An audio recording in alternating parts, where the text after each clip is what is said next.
तो मित्रों नमस्कार। अध्ययन धारा में एक बार फिर से आपका बहुत समय बाद स्वागत है, जिसमें कि हम यूपीएससी सीसेट के क्वेश्चन पेपर को डिस्कस कर रहे हैं। आज इस वीडियो में हम क्वेश्चन नंबर 61 से लेकर क्वेश्चन नंबर 70 तक को डिस्कस करेंगे। तो चलिए शुरू करते हैं। जैसा कि आप जानते हैं, पहला क्वेश्चन या पहले कुछ क्वेश्चंस हमारे पास पैसेज बेस्ड रहते हैं। तो पहले हम पैसेज को पढ़ेंगे और फिर उसका आंसर देंगे। पैसेज आपके सामने क्या है, चलिए शुरू करते हैं। Sourcing food from non-agricultural lands, uncultivated systems such as forests, wetlands, pastures, etc. In addition to agricultural land, enables a systematic approach to food consumption. It allows rural and tribal communities to sustain themselves for the whole year and steer clear of natural disasters and season-induced shortfalls of agricultural food. Since the productivity of the trees is often more resilient to adverse weather conditions than annual crops, forest food often provide a safety net during periods of food shortage caused by crop failures. Forest food also make important contribution during seasonal crop production gaps. तो यहाँ पे किस चीज़ के बारे में बात की जा रही है, तो आपको पता लग गया होगा कि फॉरेस्ट फूड और नॉन एग्रीकल्चर लैंड्स की बात की जा रही है। ठीक है जी, कि वहाँ से हमें फूड किस तरीके से मिलता है। ठीक है जी, तो स्टेटमेंट क्या मैसेज क्रक्स कर रही है, ये बताना है कि लॉजिकल रेशनल मैसेज क्या कन्वे हो रहा है, जो ऑथर कहना चाहता है। तो पहला जो स्टेटमेंट आपके सामने दिया कि food yielding trees should replace other trees in rural and tribal areas and communities own lands. तो ये तो नहीं हमने बात की कि ऐसा इसका रिप्लेस करना चाहिए। Food security cannot be ensured in India with the present practice of conventional agriculture। ऐसी भी कोई बात नहीं की गई है। Wasteland and degraded areas in India should be converted into agroforestry system to help the poor। तो नहीं, कन्वर्ट करने की बात भी नहीं की गई है। और agro ecosystem should be developed in addition to और अलॉन्ग विद कन्वेंशनल एग्रीकल्चर। तो यहाँ यह बात की गई है, अभी हमने इसके बारे में पहले ही बात की थी। ठीक है, कि since the productivity of the trees often resilient to adverse weather conditions, तो हमें उसके साथ साथ ये चीज़ करनी चाहिए। तो ये बात ऑब्वियस सी बात हमने की है। तो पहले का आंसर क्या हो जाएगा, डी आपके पास हो जाएगा। चलिए जी दूसरा पैसेज पढ़ते हैं। दूसरा पैसेज क्या आपके सामने किस चीज़ के बारे में देखते हैं। While awareness on use, misuse, and abuse of antibiotics in common knowledge, as is the impact of dosing poultry with antibiotics, the environmental impact of the antibiotic manufacturing companies not treating their waste has scarcely been discussed at any length and or seriousness thus far. Pollutions from antibiotic factories is fueling the rise of drug resistance infections. The occurrence of drug resistance bacteria surrounding the pharma manufacturing plants is well known. ठीक है जी, तो इसके बारे में बात की जा रही है। आपको पता है कि ड्रग्स के बारे में, उसका एंटीबायोटिक के बारे में कैसे मिसयूज, ये क्या चीज़ है, लॉजिकल एंड क्या प्रैक्टिकल मैसेज कन्वे हो रहा है, इसके बारे में पढ़ना है। It is necessary to put proper effluent treatment protocols in place. तो हाँ, यही बात की गई है कि अच्छे प्रोटोकॉल होने चाहिए ताकि उसका मिसयूज़ ना हो। ठीक है, बाकी इसमें जो स्टेटमेंट नहीं हो आपको गलत देखने को मिलेंगी। पहला ही आपका इसका आंसर हो जाएगा, क्योंकि आप पहले ही ऑप्शन ए को पढ़ के बता सकते हैं कि necessary to put proper effluent treatment protocol in place. Okay जी, चलिए जी नेक्स्ट पैराग्राफ पढ़ते हैं कि benefits of good quality school education accrue only when students complete and leave school after having acquired the gateway skills. Like one learned to walk before running, similarly, one picks up advanced skills only after picking the basic fundamental skills. The advent of the knowledge economy poses new challenges, and one of the consequence of having an uneducated workforce will be our inability to keep pace with the global economy. Without a strong learning foundation at a primary level, there can be no improvement in higher education or skill development. ठीक है जी। तो best क्या message crux हो रहा है उसके बारे में बात करेंगे। To become a global power India need to invest in universal quality education. तो यही बात की गई है। क्यों, आप देख सकते हैं ना कि quality, good quality school education की बात हमने पहले ही बात कर ली थी। बाकी आप India is unable to become a global power because it is not focusing on promote your knowledge economy, ये भी नहीं बात की है। और school education system should focus more on imparting skills during higher education, ऐसा भी नहीं बात की है। गुड क्वालिटी स्कूल एजुकेशन की बात की गई है। तो ये पहला ही इसका आंसर हो जाएगा ए। ठीक है जी। नेक्स्ट क्वेश्चन, और जो अब हम डिस्कस करने वाले हैं वो हमारा रीजनिंग एंड मैथ पोर्शन रहेगा। तो चलिए पहले नंबर 64th क्वेश्चन को अभी हम पढ़ेंगे। क्वेश्चन क्या है आपके सामने कि 40 children are standing in a circle and one of them say child one has a ring. The ring is passed clockwise. Child 1 passes to child 2, child 2 passes to child 4, then child 4 passes to child 7, so on. After how many such changes, including child 1, will be the ring in the hands of child 1 again? अब वही बात है ना, आपने circle में ऐसे बैठे हैं और आप यहाँ से पास पास वाली गेम खेलते हैं, उसी तरह से यह भी गेम आपके सामने है। तो पहले क्या बातचीत हुई है कि पहले बंदे के पास होगा, फिर वो पास करेगा दूसरे को, दूसरा करेगा चौथे को, चौथा करेगा सातवें को, सो ऑन अप टू चलता रहेगा। अब देखो इसके बीच में डिफरेंस कितना, सीरीज बन रही है ना, यहाँ पे +1 हो रहा है, फिर +2 हो रहा है, फिर +3 हो रहा है, फिर आगे +4 होगा, ऐसे करके ही आगे आगे चलता जाएगा। ठीक है कि नहीं है? तो जब आपका यह सीरीज बन रहा है कि +1 +2 +3 +4, इस तरीके से सीरीज बन रही है।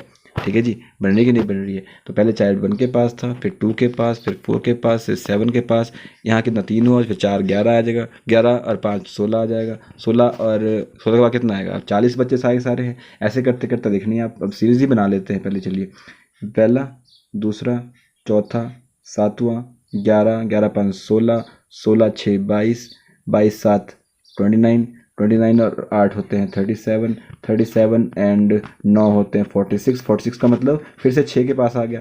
ठीक है, फिर कितना हो गया, हमने 9 जमा किया, फिर 10 जमा करेंगे तो फिर 16 के पास आ जाएगा इसमें। ठीक है, आ जाएगा, 16 के पास नहीं आ जाएगा। 10 का जमा करने, 11 जमा करने के पास 27 के पास आ जाएगा। 12 जमा करने के बाद फिर से 39 के पास आ जाएगा। और 13 जमा करने के बाद कितना आएगा, अब 52 के पास आ जाएगा, मतलब फिर से 12 के पास आ जाएगा। ठीक है, और फिर 14 जमा करने के बाद किसके पास आएगा, फिर से 26 के पास आ जाएगा। 26 के पास आ जाएगा, नहीं आ जाएगा। और 14 के बाद 15 जमा करेंगे तो फिर से 41 के पास आएगा। 41 के पास मतलब 1 के पास फिर से आ जाएगा। मतलब 15 बार जब आप इसको चेंज करेंगे तब आपका क्या हो जाएगा, फिर से वह चाइल्ड 1 के पास आ जाएगा। तो इस तरीके से आपकी सीरीज बनी थी जिसको हम सॉल्व करते हैं। चलिए नेक्स्ट क्वेश्चन देखते हैं। नेक्स्ट सीक्वेंस क्या है, क्वेश्चन नंबर 65 कि what is the middle term of the sequence. Sequence आपके पास दी हुई है Z Y Y Y X X X X X W W W W W। अब आप देख सकते हैं ये 2 बार 3 बार 4 बार 5 बार ऐसे हैं कि 2 3 4 5 सो ऑन अप टू ए मतलब की है कि 2 से शुरू हुआ है, ए जेड से शुरू हुआ है तो ए तक पहुंचा है, तो मतलब 27 आपके पास देखने को मिलेंगे। ठीक है जी, तो ये क्या सीरीज बन गया आपकी 2 3 4 सो ऑन अप टू 27। अब आपको पता है इसका फॉर्मूला क्या होता है, n into n plus 1 divided by 2, यही होता है ना फॉर्मूला। -1 कर देंगे लास्ट में। ठीक है, तो आपके नंबर ऑफ टर्म्स का पता लग जाएगा। अब देखो इसका फॉर्मूला क्या होता है, 27 इंटू 28 डिवाइडेड बाई 2 होगा। तो ये कितना होता है, 14 इंटू 27 आ जाएगा यहाँ पर।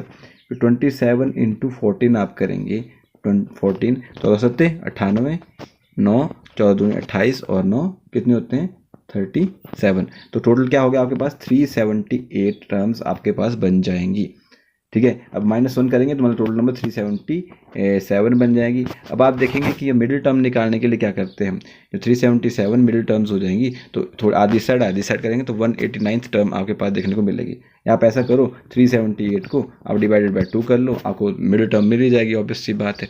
तो 370 डिवाइडेड टू 189 आपके पास आ जाएगा। 189th टर्म जो आपकी मिडिल टर्म होगी, मिडिल टर्म ही आपसे पूछी गई है ना, तो 189th टर्म मिडिल टर्म होगी। अब आपको पता कैसे चलेगा, अब 377 टोटल थी, ठीक है, 378 सॉरी, उसमें से आप कितना घटाएं ताकि 189 आ जाए। ठीक है, कितना घटाना पड़ेगा, तो इधर क्या करना पड़ेगा, x इज इक्वल टू आएगा यहाँ पर किस बराबर हो जाएगा, 378 माइनस 189, ऐसे ही करना पड़ेगा ना।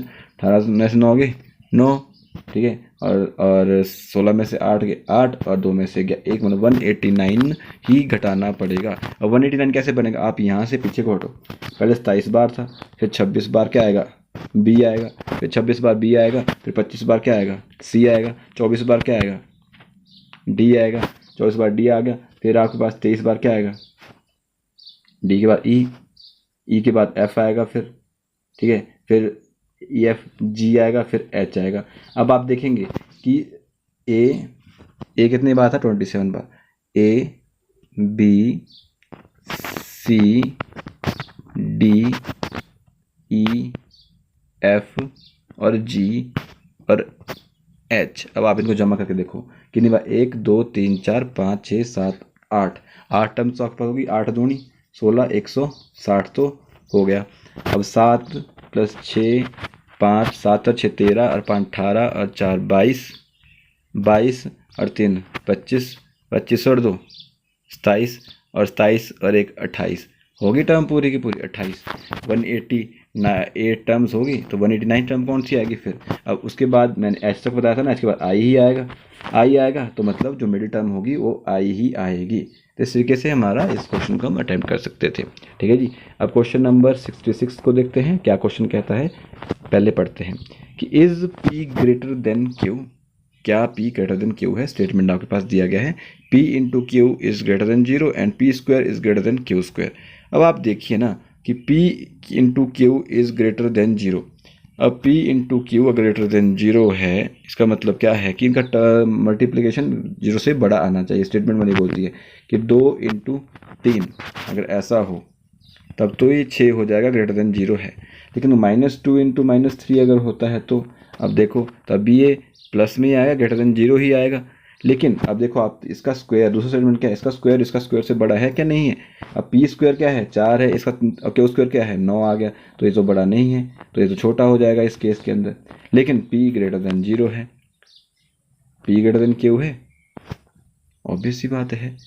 तो इसमें क्या है कि स्टेट में क्वेश्चन आंसर नहीं कर सकते आप चाहे दोनों की दोनों स्टेटमेंट यूज़ कर लो इसमें, क्योंकि देखो आप दोनों केस में क्या हो रहा है कि -2 रखा और -3 रखा, p into Q greater than 0 आ रहा है, ग्रेटर देन 0 आ रहा है कि नहीं आ रहा, आ रहा 2 3 6 आ रहा है, plus plus minus minus plus हो गया।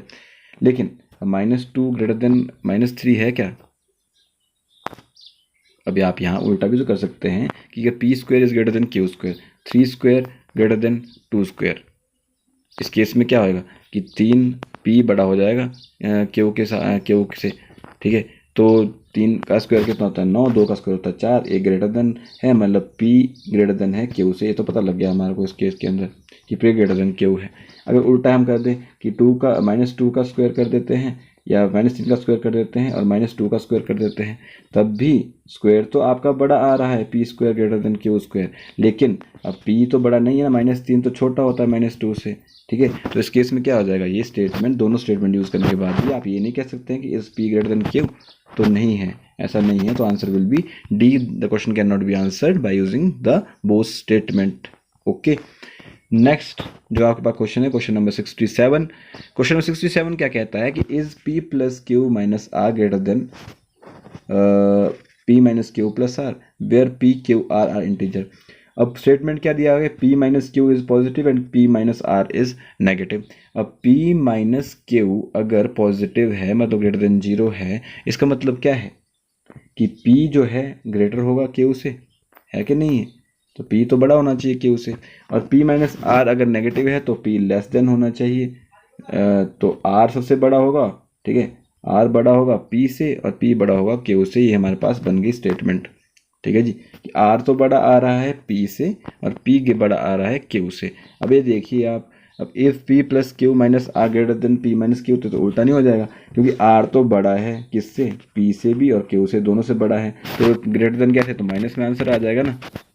आप p प्लस क्यू को जमा करो, आप कुछ भी टर्म रख लो कि r को मान लिया आपने 4, इसको मान लिया 3, इसको मान लिया 2, ठीक है। इस केस में तो आ रहा है 3 + 2 बराबर 5, 5 - 4 हो जाएगा 1, ठीक है, हो जाएगा। लेकिन p माइनस क्यू करेंगे अगर जब हम कि 3 में से 2 गए हो गए, 3 में से 2 गए 1 हो गया, 1 + 5 कितना हो गया 6, होगा कि नहीं होगा। तो p plus q minus r greater than p minus q plus r तो होगा ही नहीं। तो स्टेटमेंट आपका दोनों स्टेटमेंट आपकी can be answered by using both the statement together but can not B answer using either statement alone.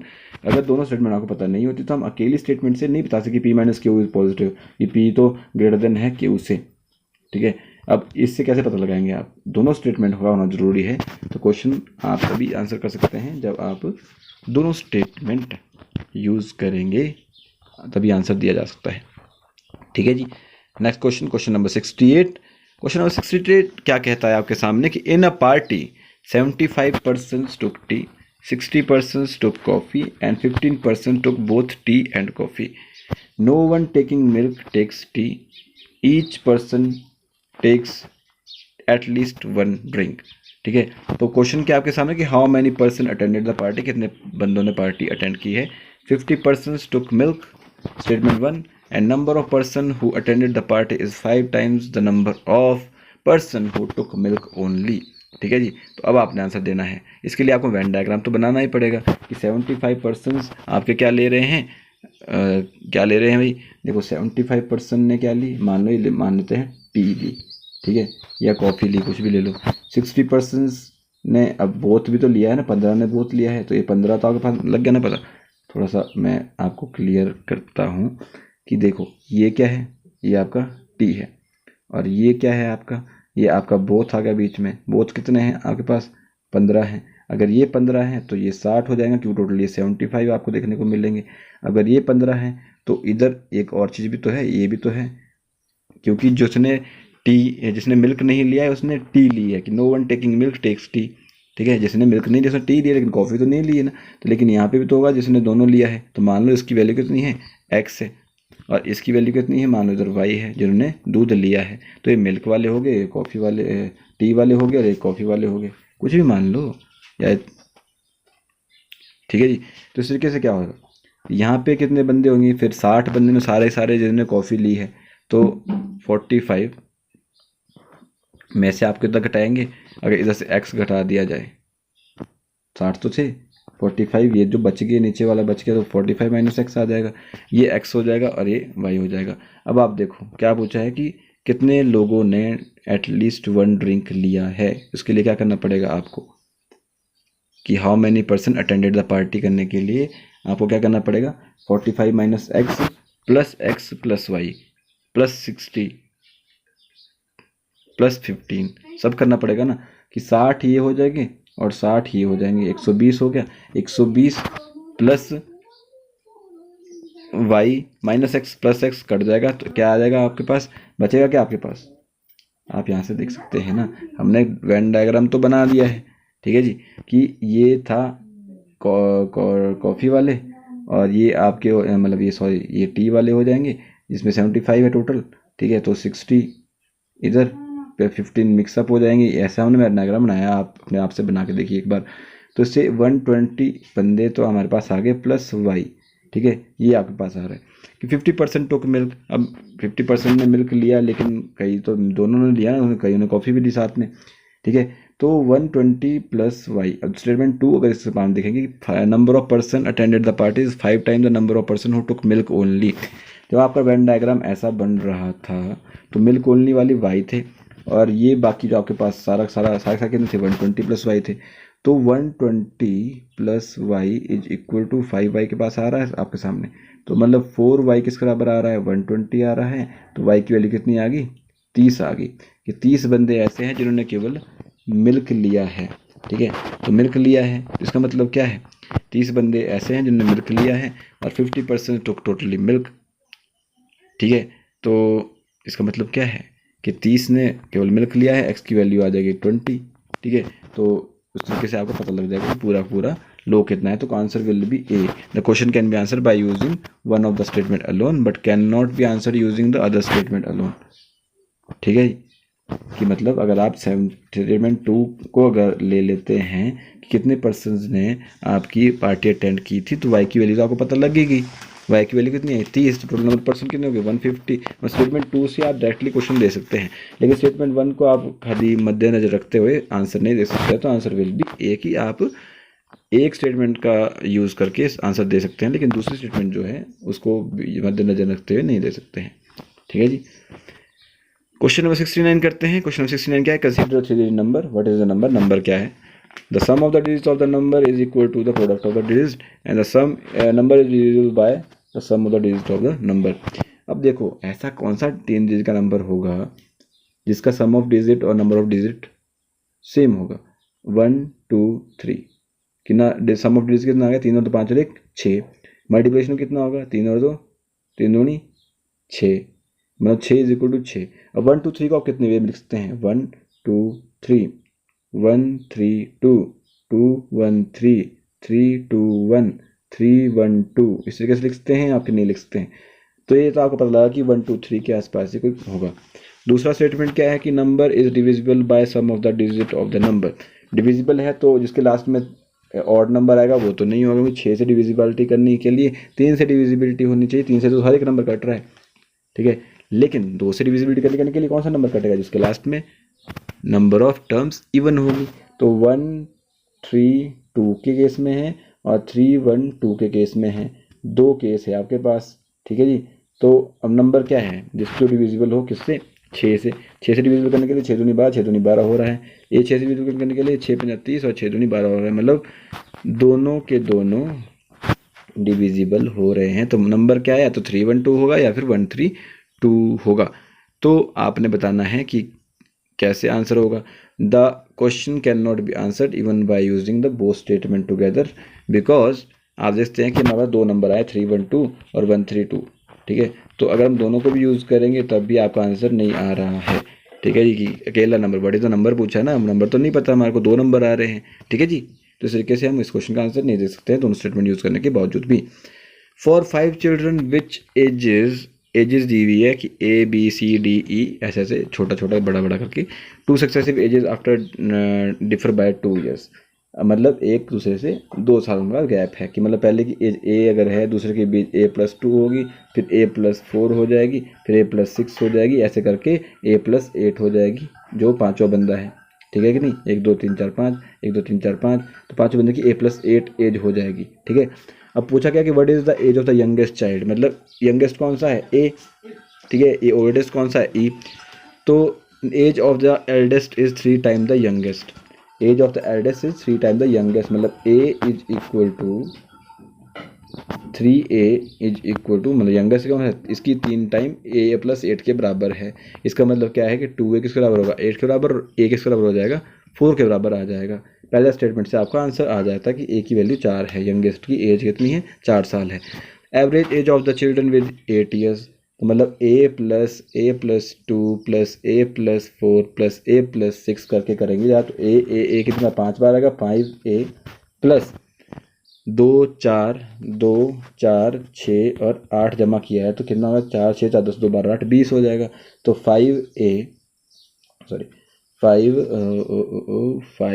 5A plus 20 divided by कितने number person है? 5 थे, इज इक्वल टू किसके बराबर आएगा? 8 के बराबर आएगा। तो 8 पे कितना हो जाएगा? 40 हो जाएगा। तो 5A is equal to 40 minus 20 करेंगे तो ये 20 आ जाएगा। तो A की वैल्यू यहाँ से फिर से 4 आ जाएगी। मतलब अगर आप स्टेटमेंट 2 यूज़ करेंगे तब भी आंसर आ जाएगा, स्टेटमेंट 1 यूज़ करेंगे तब भी आंसर आ जाएगा। तो answer will be the question can be answered by using either statement alone, कि मतलब कोई भी स्टेटमेंट आप इकलौती यूज़ कर लीजिए, आपका आंसर आ जाएगा। तो इस तरीके से हमने क्वेश्चन नंबर 61 से लेकर 70 तक इस वीडियो के अंदर किया है। हमने काफ़ी कुछ सीखा भी है। अच्छा लगा होगा तो वीडियो को लाइक या डिसलाइक करके अपना फीडबैक जरूर दीजिएगा। मिलते हैं नेक्स्ट वीडियो में, तब तक के लिए जय हिंद, जय भारत।